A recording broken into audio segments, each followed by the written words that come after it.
Tablet op tafel, vriende, hartlik welkom. Wanneer ons vanoggend uit Matteus 26 gaan lees, wil ek jou solank nooi om te dink oor wat kom ooreen tussen Matteus 6 en Matteus 26. Jy sien, in Matteus 6 is dit waar Jesus vir sy disippels leer hoe om te bid. Onder andere, Vader, laat U wil geskied, op die aarde net soos in die hemel.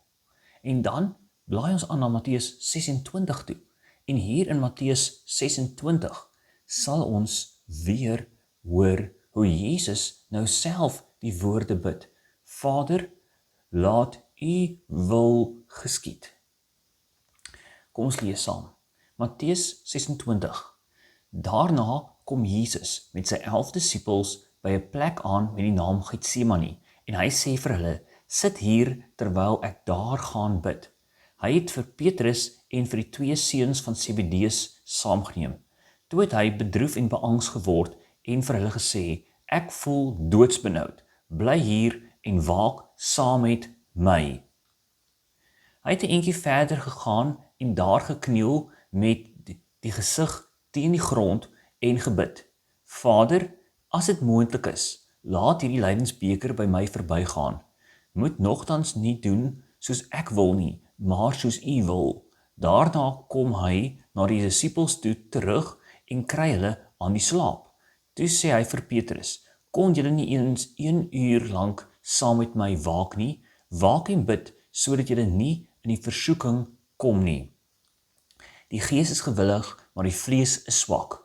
'n tweede keer het hy gaan bid en gesê, my Vader, as hierdie lydensbeker nie by my kan verbygaan, sonder dat ek dit drink nie, laat U wil geskied. Toe hy terugkom, kry hy hulle weer aan die slaap, want van die vaak kon hulle nie hulle oë oophou nie. Hy het hulle weer alleen laat bly en 'n derde keer gaan bid en dieselfde woorde gesê. Toe kom hy na die disippels toe terug en sê vir hulle, slaap en rus julle nog. Die uur het gekom. Die seun van die mens moet in die hande van sondaars oorgegee word. Staan op, kom ons loop, want kyk, die man wat my verraai is hier naby. Ons lees vanoggend net tot sover. So, Jesus vra vir hulle, maar kan julle nie maar slegs vir 1 uur saam met my waak nie? Nou, 'n mens sou dink dat hulle is hier reg by die hoogtepunt van hulle reis saam met Jesus en hulle verkies om te slaap. Vroeër het Jesus gesê dat die tyd het gekom dat die seun van die mens verheerlik moet word. Jesus vra vir hulle om saam met hom te waak en te bid. Miskien dink ons maar, regtig, is dit die beste wat jy kan doen? Om, wanneer Jesus vra, waak en bid saam met my, dan slaap jy maar. Maar nou wonder ek, as Jesus vandag vir my en jou hierdie vraag sou vra, wat sou ons antwoord? As hy vir ons sou vra, maar kan julle nie eers 1 uur saam met my waak nie? Kom ons maak dit heel eenvoudig vir 'n vertrekpunt.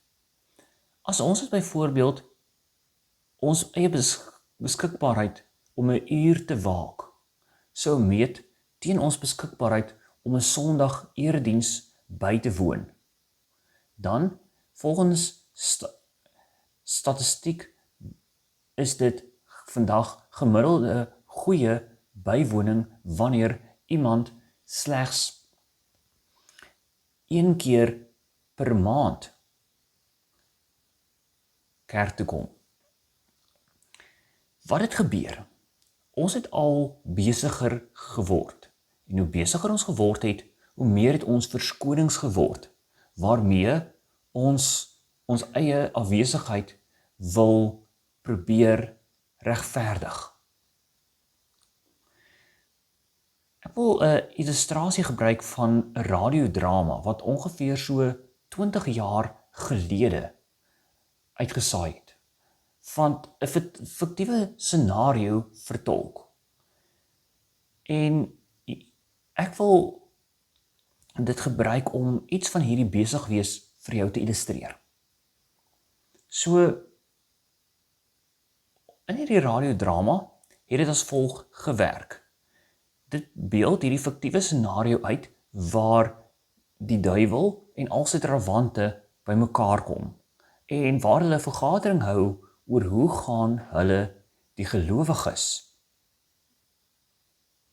mislei. Jy sou dink die antwoord sou wees om hulle so ver te kry dat hulle net nie in Jesus glo nie en dalk vervolg sou word vir hulle geloof. Bedoel, dan sal hulle dit toch vinnig opgee.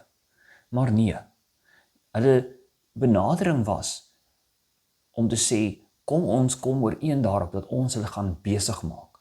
Hulle gaan so besig wees dat hulle nie tyd sal hê vir stilte tyd nie tyd sal hê om kerk toe te gaan nie tyd sal hê om te bid of hulle Bybel te lees nie. Nou, hierdie vertelling is nie iets wat ons as 'n teologiese waarheid gebruik nie, geensins nie. Maar, dis iets wat ek na 20 jaar nog steeds onthou, wat my laat nadink oor die realiteit van besig wees, die koste van besig wees. Maar nou wonder ek, wanneer ek onthou dat die radiodrama 20 jaar gelede of langer terug uitgesaai het. Hoe besig was ons dan eintlik gewees 20 jaar gelede in vergelyking met vandag? Want jy sien, ons het maar 'n landlyn gebruik vir die meeste van ons oproepe, met beperkte praattyd op hierdie landlyn, gebondel in verskillende pakkette wat ons kon aankoop. 'n Selfoon wat ons gehad het, kon ons skaars 'n foto geneem het. Jy het met groot moeite aan die internet gekonnekteer, en as jy daardie prentjies sien, dan sal jy die kenmerkende geluid waarskynlik onthou van 'n dial-up router, waarmee ons met groot moeite aan die internet gekonnekteer het. Die rol van die internet was ook relatief beperk gewees. En rekenaars was maar groot, stadig en baie frustrerend gewees. Sosiale media of streaming het nie bestaan nie. Slim toestelle in elke aspek van ons lewe het ons ook nie geken nie. Jy sien, vroeër kon ek die toestelle wat ek gehad het, gebruik het vir 'n bepaalde funksie, en ek het dit neergesit wanneer ek klaar was daarmee. Maar vandag is die verbintenis deur tegnologie ononderbroke konstant. En word die selfoon in my hand eintlik nooit weggesit nie. Daarmee saam is daar nie eintlik net 'n aanspraak op tyd nie, maar daar is vandag meer as ooit in die geskiedenis, sou ek waag om te sê, 'n druk om te presteer, om aanvaar te word vir beide kinders en ouers. Vir kinders op skool is daar geweldige druk om te presteer, vir ouers is daar druk om finansiëel te presteer, om alles net op te hou, sodat ons as gesin net kop bo water kan hou. Maar wat het dan nou eintlik verander? Jy sien, ek wil dit waag om te sê dat die plek van saamwees het geskuif. Ons het begin 20 jaar gelede het ons by 'n tafel byeengekom, maar vandag is saamwees het geskuif na 'n tablet toe, na 'n video-oproep toe. Dit het die plek van saamwees verander. Maar hierdie is 'n verandering wat nie net by die huis gebeur het nie. Dit is 'n verandering wat by die werk gebeur het, wanneer ons dink oor ons vergadering hou. En wat by die kerk gebeur, wanneer mense vandag heel tevrede is om maar slegs na een of ander uitsending te luister. Jy sien, vroeër was die tafel by die kerk die plek gewees waar ons rondom die Bybel, spesifieke belydenisskrifte en sakramente mekaar ontmoet het. En ons het hierdie ooreenkoms gehad dat ons juis met bepaalde belydenisskrifte en op grond van die inhoud daarvan hier saam met mekaar aan tafel verkeer. Maar nou het ons hierdie samekoms verruil vir wat ook al 'n algoritme vir my sal opdis op my selfoon. En die kriteria hoor ek, dit moet my net goed laat voel, Dominee. Dit moet my net nie betrokkenheid vra nie. Dit moet my net nie 'n bydrae vra soos my gemeente nie. En dan luister ons na wie ook al op hulle selfoon in die naam van die Here 'n boodskap die wêreld instuur, sonder om te toets of is hierdie woorde werklik geloofwaardig of 'n verantwoordelike gebruik van die Bybel. Jy sien, toe ek en jy belydenis van geloof afgelê het, het ons beloof dat ons aan hierdie leer, die gereformeerde belydenisskrif, aan hierdie leer getrou sal bly. En dat ons in hierdie kerk betrokke wil wees. Meer as net om op 'n Sondag die erediens by te woon. Vandag hoor ek op grondvlak, hoe sê mense vir my, dit maak mos nie saak nie, ek moet mos nog maar net 'n boodskap kry. En dan daarna kan ek my myself met 'n verskoning in die hand heel gerieflik verskoon. Wat het van ons belydenis geword, waar dit vir ons belangrik was om te let op wie is die persoon wat die boodskap vir ons bring? Is hulle getrou aan die belydenisskrifte, wat ons sê vir ons die basis is van hoe ons uitdrukking in ons geloof gee? En wat het geword van ons onderneming om betrokke te wees in ons gemeente? Jy sien, daar het iets verander, meer as net 'n wisseling van 'n tafel na 'n tablet, wanneer ons hierdie nuwe realiteit omhels. Navorsing bevestig dat die tegnologie wat ons vandag omhels, in elke aspek van ons lewe, so ontwerp word om ons intentioneel aan te hou blaai, eindeloos, sonder om jou ooit werklik te bevredig. Naarmate ek verder blaai, hou dit die belofte in, dat hoe meer ek blaai, hoe meer gaan dit my bevredig. Maar eintlik maak dit my net aanhou blaai, sonder om my werklik ooit te kan bevredig. In die eindelose spiraal van sosiale media. Alhoewel jy dalk mag reken, dit kos my nie eintlik iets nie, want my data is tog onbeperk, ek het 'n goeie wifi pakket daar by die huis. Is hierdie gewoonte dalk nie kosteloos nie? En hierdie gewoonte het die potensiaal om vir sommige selfs 'n verslawing te word. En dan sou jy vir jouself kon vra, so hierdie prys wat ek betaal, is dalk nie die rekening ten opsigte van my data nie, maar dis 'n rekening wat ander aspekte van my lewe in beslag kom neem. Kom ons kyk. Die eerste aspek wat dit in beslag kom neem is tyd. Want as jy 'n som moes kon maak oor die ure van jou lewe wat jy al verloor het deur nutteloos op jou selfoon rond te blaai, dan wonder ek of sou ons nie geskok wees oor hoeveel ure ons al van ons lewe vir altyd verloor het, waarvoor ons eintlik niks het om te wys nie. Die tweede iets wat van my en jou gesteel word wanneer ons maar net onbepaald nutteloos bly rondblaai, sou wees kopspasie. Want kopspasie is my eie neologisme om te sê dat dit is die vermoë om intentioneel op iets te kan fokus. En daardie vermoë word gerelativeer, want dit word nou in beslag geneem deur allerlei aspekte en kort videoetjies van dinge waarby ek vinnig verby blaai. En op 'n manier word my vermoë om intentioneel op iets te kan fokus en weg te fokus van iets anders, word in beslag geneem. Want die derde aspek wat daarmee in verband staan is die begrip konsentrasie.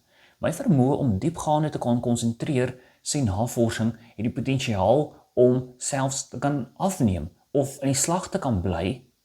My aandagsspan kan verklein na mate ek 'n oordrewe blootstelling kry aan hierdie inhoud wat vandag in sosiale media terme short form content genoem word.